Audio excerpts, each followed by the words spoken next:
കേരളത്തിൽ പടിവാതിൽക്കൽ എത്തി നിൽക്കുന്ന തദ്ദേശ തെരഞ്ഞെടുപ്പ്.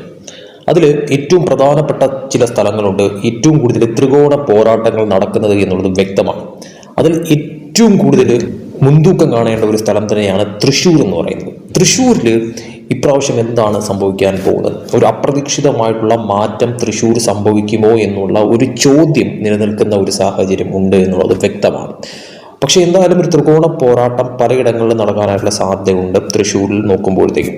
അതിൽ നിലവിൽ തൃശ്ശൂരിൽ നമ്മൾ നോക്കാൻ പോകുന്നത് 7 മുനിസിപ്പാലിറ്റി, 7 നഗരസഭകൾ എന്താണ് സംഭവിക്കാനായി പോകുന്നത് വരുന്ന 2025 തദ്ദേശ തെരഞ്ഞെടുപ്പിൽ എന്നാണ്.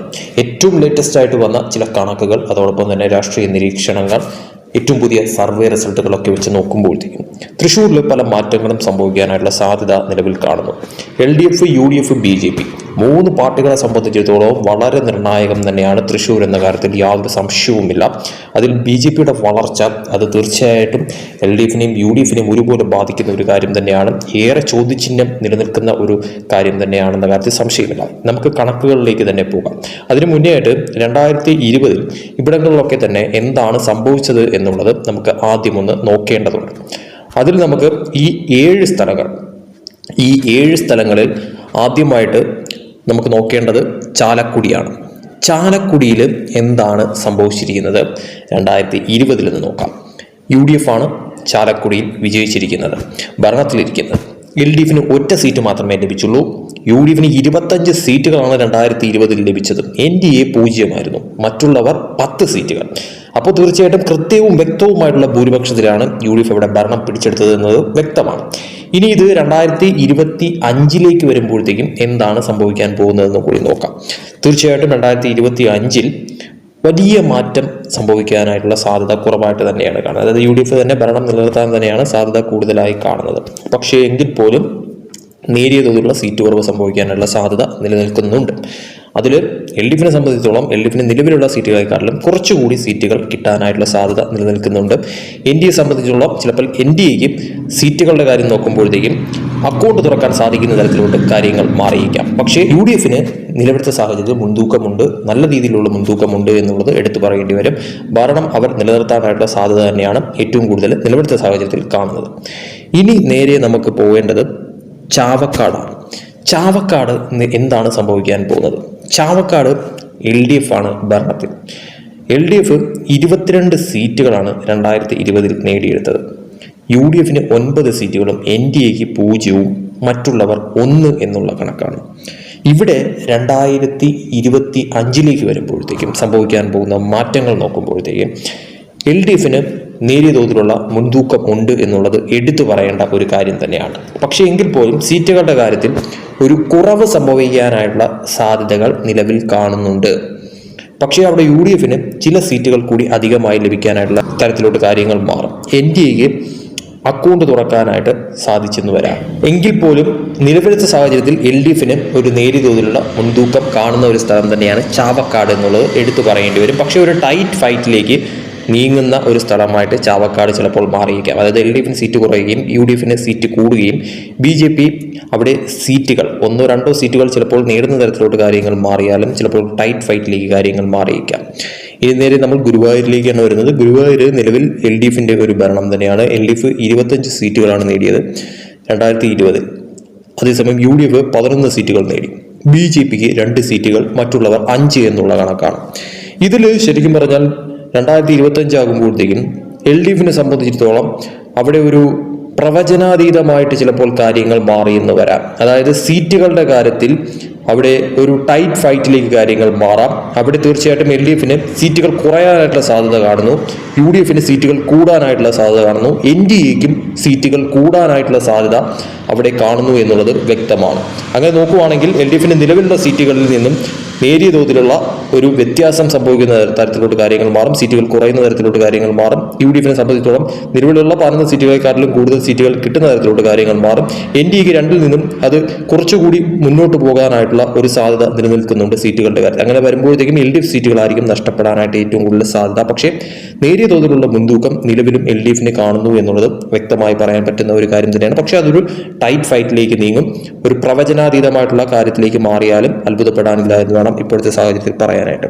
ഇനി ഇരിങ്ങാലക്കുടയിലേക്ക് വരുമ്പോഴത്തേക്കും ഇരിങ്ങാലക്കുടയിലാണ് ട്വിസ്റ്റ് എന്ന് പറയുന്നത്. അതായത് UDF ആണ് അവിടെ നിലവിൽ.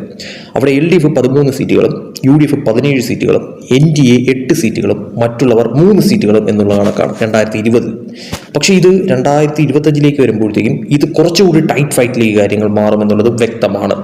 അതായത് LDFിനെ സംബന്ധിച്ചിടത്തോളം നിലവിലുള്ള സീറ്റുകൾ അത് ഒന്നുകിൽ നിലനിർത്തുകയോ അല്ലെങ്കിൽ ചിലപ്പോൾ കുറച്ചുകൂടി സീറ്റുകൾ ലഭിക്കുന്ന തരത്തിലോട്ട് കാര്യങ്ങൾ മാറുകയും UDFിനെ സംബന്ധിച്ചിടത്തോളം ചില സീറ്റുകൾ കുറയാനായിട്ടുള്ള സാധ്യതയുണ്ട്. NDA സംബന്ധിച്ചിടത്തോളം സീറ്റുകൾ കൂടാനായിട്ടുള്ള സാധ്യതയുണ്ട്. ഇത് നോക്കുമ്പോഴത്തേക്കും ഒരു തൂക്ക് സഭയിലോട്ട് ചിലപ്പോൾ കാര്യങ്ങൾ മാറിയാലും അത്ഭുതപ്പെടാനില്ല എന്ന് വേണം നിലവിലത്തെ സാഹചര്യത്തിൽ പറയാനായിട്ട്. അതായത് ഇരിങ്ങാലക്കുടയിൽ ചിലപ്പോൾ ഒരു അപ്രതീക്ഷിത മാറ്റം സംഭവിച്ചെന്ന് വരാം, അതല്ലെങ്കിൽ ചിലപ്പോൾ UDF തന്നെ തുടർന്നെന്ന് വരാം. പക്ഷേ ഒരു തൂക്ക് സഭയിലേക്ക് പോയാലും അത്ഭുതപ്പെടാനില്ല എന്ന് വേണം ഇപ്പോഴത്തെ സാഹചര്യത്തിൽ പറയാനായിട്ട്. ഇനി കൊടുങ്ങല്ലൂരിലേക്ക് വന്നു കഴിഞ്ഞാൽ കൊടുങ്ങല്ലൂരിൽ നിലവിൽ LDFിന്റെ ഭരണമാണ്. LDFിന് അവിടെ 22 സീറ്റുകളാണുള്ളത്. UDFിന് അവിടെ ആകെ ഒരൊറ്റ സീറ്റാണുള്ളത്. അതേസമയം NDA BJPക്ക് അവിടെ 21 സീറ്റുകളുണ്ട്. മറ്റുള്ളവർ അവിടെ 0. ഇത് തീർച്ചയായിട്ടും 2025 ഒരു അട്ടിമറി നടക്കാനായിട്ടുള്ള സാധ്യത ഏറ്റവും കൂടുതൽ നിലനിൽക്കുന്ന ഒരു സ്ഥലമാണ് കൊടുങ്ങല്ലൂർ എന്ന് പറയുന്നത്. അവിടെ ചിലപ്പോൾ LDFിന്റെ ഭരണം അട്ടിമറിച്ചുകൊണ്ട് BJP ഭരണത്തിലെത്താനായിട്ടുള്ള സാധ്യത നിലവിൽ നിലനിൽക്കുന്നുണ്ട്. അതുകൊണ്ട് തന്നെയും തീർച്ചയായിട്ടും വമ്പൻ അട്ടിമറി സംഭവിക്കാനായിട്ട് ഏറ്റവും സാധ്യതയുള്ള ഒരു സ്ഥലം കൊടുങ്ങല്ലൂരാണെന്നുള്ളത് എടുത്തു പറയേണ്ടി വരും. LDFിന് സീറ്റ് കുറയാനായിട്ടുള്ള സാധ്യതയുണ്ട്, BJPക്ക് സീറ്റ് കൂടാനായിട്ടുള്ള സാധ്യതയുണ്ട്. UDFിനെ സംബന്ധിച്ചോളം സീറ്റുകൾ കൂടിയാൽ പോലും അത് വലിയ തോതിലുള്ള ഒരു മുന്നേറ്റം ഉണ്ടാക്കാനായിട്ട് അവർക്ക് സാധ്യമായെന്ന് വരില്ല കൊടുങ്ങല്ലൂർ. അതുകൊണ്ട് തന്നെ BJPക്ക് നിലവിൽ ഒരു പ്ലസ് കാണുന്നുണ്ട് അവിടെ എന്നുള്ളത് എടുത്തു പറയണം. പക്ഷേ കാത്തിരിക്കേണ്ടത് അനിവാര്യമായുള്ളൊരു കാര്യം തന്നെയാണ്. LDFിന് പ്രതീക്ഷിക്കുന്നതിനപ്പുറമുള്ള ഒരു മുന്നേറ്റം ഉണ്ടാക്കിയെടുക്കാൻ സാധിക്കുമോ എന്നുള്ളത് അറിയാനായിട്ട്. പക്ഷേ എങ്കിൽ പോലും ഒരു വലിയ ടൈറ്റ് ഫൈറ്റ് നടക്കാൻ സാധ്യതയുണ്ട്. അതിൽ നിലവിലത്തെ സാഹചര്യത്തിൽ NDAക്ക് ഒരു നേരിയ തോതിലുള്ള മുൻതൂക്കം കാണുന്നുണ്ട്. ഇനി കുന്നംകുളത്തിലേക്ക് വരുമ്പോഴത്തേക്കും കുന്നംകുളം LDF ഭരണത്തിലാണ്. അവിടെ തീർച്ചയായിട്ടും ഒരു ടൈറ്റ് ഫൈറ്റിലേക്ക് കാര്യങ്ങൾ പോകാനായിട്ടുള്ള സാധ്യതയുണ്ട്. 18 സീറ്റുകളാണ് 2020 LDF നേടിയത്. 7 സീറ്റുകൾ UDF നേടി. NDA 8 സീറ്റുകൾ നേടി. മറ്റുള്ളവർ 4 സീറ്റുകൾ നേടി. അപ്പോൾ ഇത് നോക്കുമ്പോഴത്തേക്കും ഇത് ഒരു ടൈറ്റ് ഫൈറ്റിലേക്ക് ചിലപ്പോൾ കാര്യങ്ങൾ മാറിയെന്ന് വരാം. LDFിന് സീറ്റുകൾ കുറയാനായിട്ടുള്ള സാധ്യത നിലനിൽക്കുന്നുണ്ട്. UDFിന് നേരിയ തോതിൽ ഒരു സീറ്റ് മുന്നേറ്റം ഉണ്ടാക്കാൻ ചിലപ്പോൾ സാധിച്ചെന്ന് വരും. NDAക്ക് ഒരു സീറ്റ് മുന്നേറ്റം ഉണ്ടാവാൻ സാധ്യതയുണ്ട്.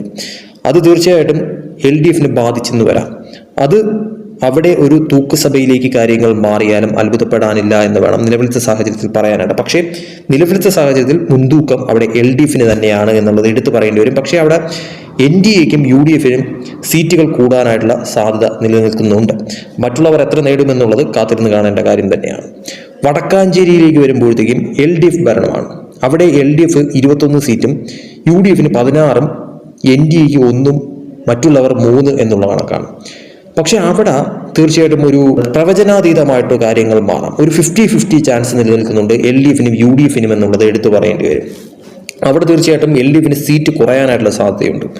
UDFിന് കുറച്ചെങ്കിലും സീറ്റ് കൂടാനായിട്ടുള്ള സാധ്യത. NDAക്ക് 1ൽ നിന്നും ചിലപ്പോൾ അത് 2-3 സീറ്റുകൾ കൂടുതൽ കിട്ടുന്ന തരത്തിലുള്ള കാര്യങ്ങൾ മാറിയെന്ന് വരാം. അവിടെ തീർച്ചയായിട്ടും ഒരു ടൈറ്റ് ഫൈറ്റിലേക്ക് കാര്യങ്ങൾ മാറും. അവിടെ തീർച്ചയായിട്ടും ഒരു 50-50 ചാൻസ് UDFിനും LDFിനും നിലനിൽക്കുന്നുണ്ട്. പക്ഷേ നേരിയ തോതിലുള്ള ഒരു മുൻതൂക്കം LDFിന് നൽകുന്നു. പക്ഷേ എങ്കിൽ പോലും അവിടെ എന്തും സംഭവിക്കുന്ന തരത്തിലുള്ള കാര്യങ്ങൾ മാറും.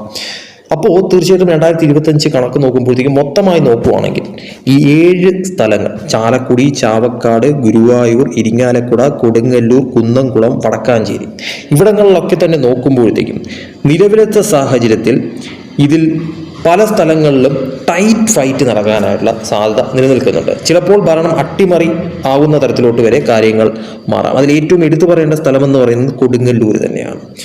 അതുപോലെ തന്നെ മറ്റു പല സ്ഥലങ്ങളും ടൈറ്റ് ഫൈറ്റ് നടക്കുന്ന തരത്തിലോട്ട് കാര്യങ്ങൾ പ്രവചനാതീതമായിട്ട് മാറുന്നുണ്ട്. അതുകൊണ്ട് തന്നെയും LDF നിലവിൽ ഭരണത്തിലിരിക്കുന്ന ചില സ്ഥലങ്ങളെങ്കിലും ഭരണം നഷ്ടപ്പെട്ടു പോകുന്ന തരത്തിലോട്ട് ചിലപ്പോൾ കാര്യങ്ങൾ മാറിയേക്കാം. തൃശ്ശൂർ ഈ 7 സ്ഥലങ്ങൾ നോക്കുമ്പോഴത്തേക്കും എന്നുള്ളത് മനസ്സിലാക്കാൻ സാധിക്കുന്ന ഒരു കാര്യം തന്നെയാണ്. അതേസമയം UDFിന് ഒരു മുന്നേറ്റം ഉണ്ടാക്കാൻ സാധിച്ചെന്ന് വരാം.